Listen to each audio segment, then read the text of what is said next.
movie starts with the woman receives a text message promising answers. It tells her to go to the subway station and search under crossing 1114. She hurries to the station, her heart pounding in her chest. The tunnel is dark and eerie, and she feels a sense of foreboding. Suddenly a train roars towards her, its headlights blazing. She tries to run, but it's too late. The train strikes her and everything goes black. Max, an American computer engineer, is wrapping up his final job in Thailand. Is your BIOS level password. Without it, nothing works in this room. As he returns to his hotel to prepare for his journey back home, he's shocked to discover an anonymous package waiting for him. Inside, he finds an ultra-modern phone with no explanation of its purpose. Puzzled, Max puts the device aside and turns on the news. The anchor is reporting on a contentious security funding bill that would give the NSA permission to upgrade its surveillance technology globally. Suddenly, Max receives a message from an unknown sender on the new phone. The message says that the hotel is offering a half-price rate for the upcoming weekend only. Max decides to extend his stay for 2 more days, thanks to the tempting offer, but little does he know that he's just walked into a dangerous trap. At this time in Russia, a bald man receives a text message informing him of another detected phone. Max spends his weekend relaxing but keeping up with current events. He learns that a bill he's been following hasn't passed due to a single vote, but its supporter, NSA Director Burke, remains tight-lipped and refuses to comment on it. Max watches the news and is shocked to hear that the flight he was supposed to take has crashed, with no survivors. However, he's alive thanks to the mysterious phone message he received earlier. Another message arrives advising him to invest in Sizor, but he chooses to ignore it. Later, Max compliments the hotel staff on their clever promotional tactics, but they have no idea what he's talking about. In his room, Max attempts to call the phone company after receiving a cryptic message, but their system shows an unknown sender. Meanwhile, Sizor's shares are rapidly rising, causing Max to miss out on a very lucrative investment. The following day, Max receives another message telling him to travel to Prague, not missing this opportunity. Upon his arrival, Max is offered a ride by a pushy Russian cab driver named Yuri at a very low rate. Despite his reservations, Max agrees to the ride. During the trip, Yuri spots Max using an unreleased phone model and offers him his card as he works with gadgets part-time. Later, Max receives a message to play a specific slot machine at a casino, which will hit the jackpot in 4 spins. He pays the current player to take over the machine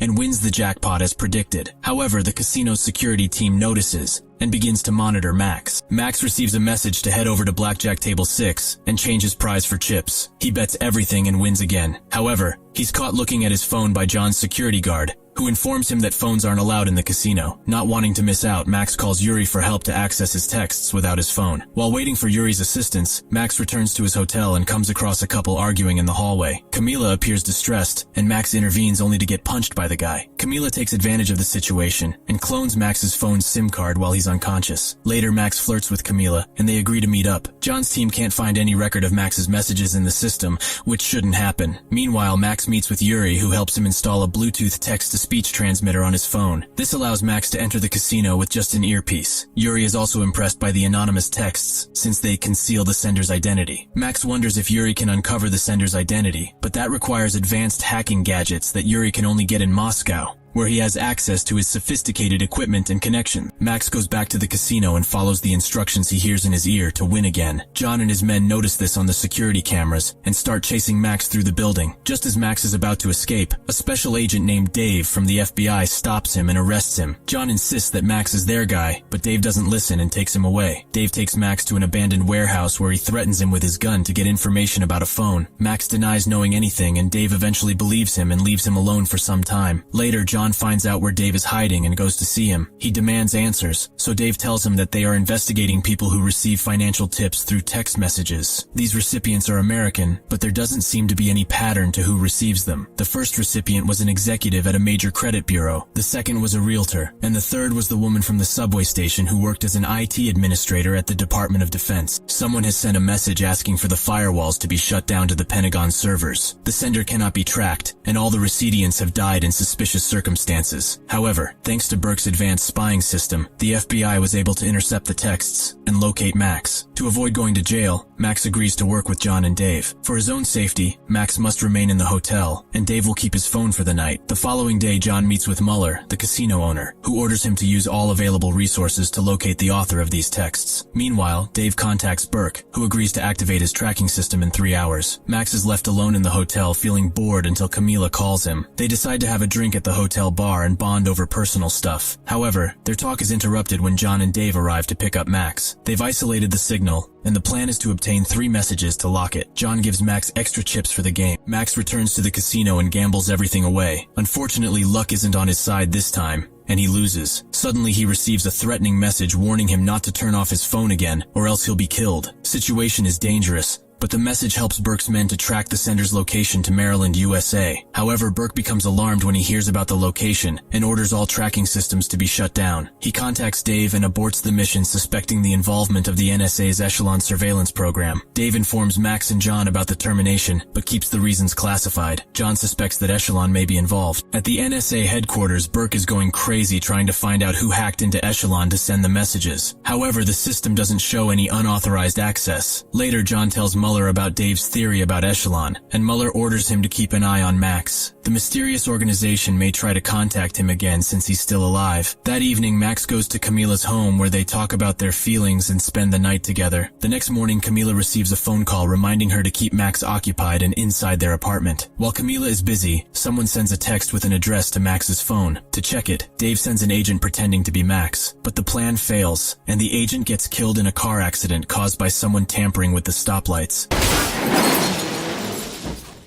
Meanwhile, Max is researching a system called Echelon, which the government uses to spy on citizens' phone calls and emails. The government also wants to install cameras in people's homes without Congress's approval. To distract Max, Camila mentions his hometown of Omaha, which he never told her about. Max realizes Camila is working for someone and feels deceived. However, before they can talk about it, Camila spots a sniper on a rooftop and pushes Max to the ground to save him from getting shot. Camila finds herself in a dangerous situation as mercenaries and a sniper approach her apartment. She quickly hides Max in the bathroom and attempts to retrieve the gun she has hidden under the kitchen table. Unfortunately, the sniper spots her and shoots her arm, forcing her to abandon the gun. In a moment of desperation, Camila stabs the door with a fire poker, killing one of the mercenaries. The other mercenary hears Max in the bathroom and attempts to enter. Camila bravely fights him and with Max's help defeat the attacker. However, the sniper manages to escape when he hears the sound of police siren approaching. Suddenly, John enters the bathroom and it turns out he is an ally of Camila's. With her apartment compromised, John takes Max away with him while Dave finds the phone and receives a threatening message asking him to get Max or he himself will be killed. Max leaves together with John, who warns him that escaping from the NSA is not easy, and they should hide for a while. Max suggests they go to Moscow to meet Yuri, who may help analyze his SIM card. John disagrees, but Max convinces him that Russia has better technology,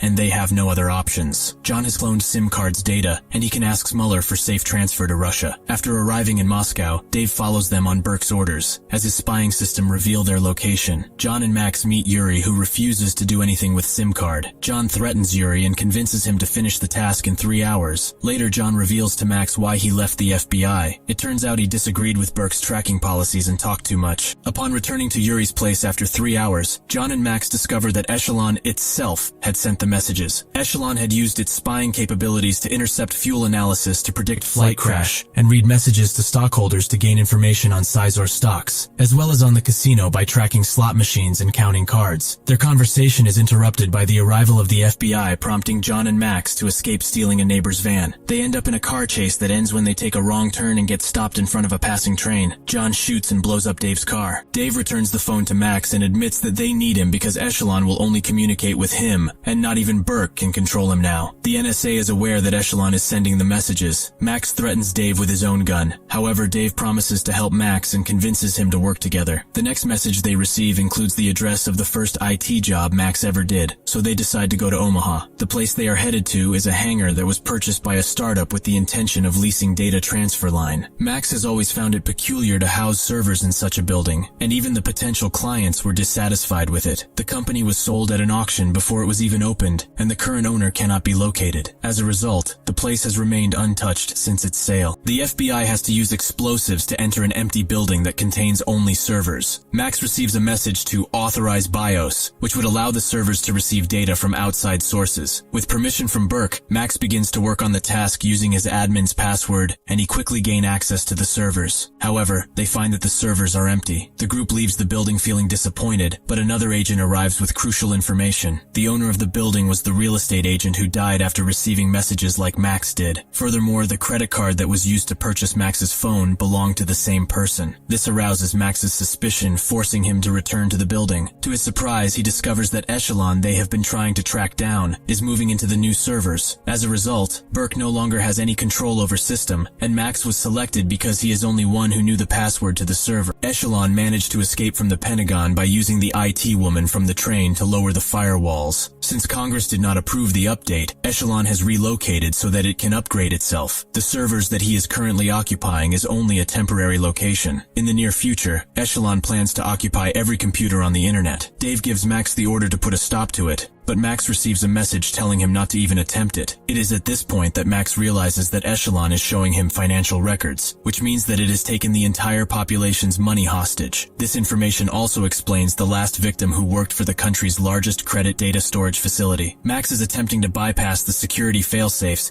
to prevent the upgrade without any negative consequences. On the other hand, Burke refuses to shut down Echelon, as it is what he has always wanted. He no longer needs to wait for Congress to make any changes since he now has the president's approval. Dave and John disagree with Burke's orders and refuse to follow them. This leads to Dave's termination, and Burke sends other agents to apprehend them. Dave and John are trying to protect themselves, but they have limited weapons at their disposal, making the situation even more challenging. However, Max comes up with an idea to communicate with Echelon, using the computer's camera and microphone. Through his conversation with Echelon, Max gains an understanding of its primary purpose in protecting the national security of the United States. He defines it as protecting the freedoms of citizens that are safeguarded by the Constitution. Any threat to that freedom must be eliminated, so Max forces Echelon to search for online articles that spoke against the update bill, and Echelon concludes that the bill is a threat to American freedom. As a result, Echelon shuts down just before the FBI arrests everyone. Later, Burke takes responsibility for the situation to the President and the Senate Intelligence Oversight Committee. However, his explanations are insufficient, and he may face the consequences of his actions. Mueller celebrates the resolution of the issue, and Max is released from prison after Camila pays for the bail of Max and others. No charges are pressed as people do not want the public to learn about what happened. As Burke is in difficult situation, John is considering an offer from Dave to return to the FBI. Meanwhile, Max has been reunited with Camila, who reveals that Mueller has sent money for the bail and a large sum of money as a thank you to Max. Feeling like he needs a break, Max invites Camila to France, fulfilling her dream. While they are making plans, Max receives a message from Yuri, congratulating him on a job well done. Yuri is still in Moscow, but circumstances have changed. He is shaved, and he is wearing his captain uniform again. He has actually been working for the Russian security service all along. His boss praises him for his actions that have helped the Americans to make the right decision. Make sure to subscribe and turn on notifications so you can watch more videos like this.